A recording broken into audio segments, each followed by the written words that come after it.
حدیث شریف میں آتا ہے کہ نبی کریم صلی اللہ علیہ وسلم نے ارشاد فرمایا کہ جو شخص کسی بھی مصیبت میں پھنسا ہوا ہو یا کسی پریشانی میں مبتلا ہو، میرے نبی فرماتے ہیں کہ سب سے پہلے تو اس کو اذان کا انتظار کر لینا چاہیے۔ دوسرا، جب اذان ہو رہی ہو تو اس اذان کا جواب دے۔ اور تیسرا، میرے نبی فرماتے ہیں کہ جب اذان ختم ہو جائے، میرے نبی فرماتے ہیں کہ میں تمہیں ایک ایسی دعا سکھلاتا ہوں، اذان ختم ہونے کے بعد وہ دعا جب تم پڑھ لو گے اور اس دعا کے پڑھنے کے بعد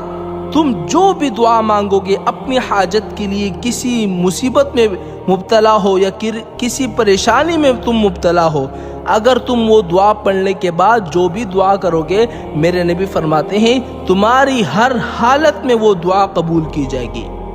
وہ دعا کون سی ہیں جو میرے نبی نے سکھلائی ہیں؟ اور یہ دعا اس وقت پڑھنی ہے، میرے نبی فرماتے ہیں کہ سب سے پہلے اذان کا انتظار کرو، دوسرا اذان کا جواب دو، تیسرا جب اذان ختم ہو جائے اس کے بعد یہ دعا پڑھنا، اور اس دعا پڑھنے کے بعد جو دعا مانگو تمہاری دعا قبول کی جائے گی۔ وہ دعا یہ ہے: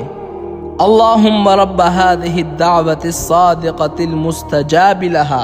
دعوة الحق وکلمة التقوى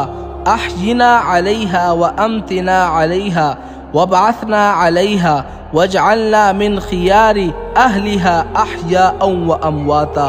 یہ وہ دعا تھی جو شخص اذان ہونے کے بعد یہ دعا پڑھ لیتا ہے، اور دعا پڑھنے کے بعد اپنے لیے جو بھی دعا کرے، کسی کے لیے بھی دعا کرے، میرے نبی فرماتے ہیں کہ اس کی دعا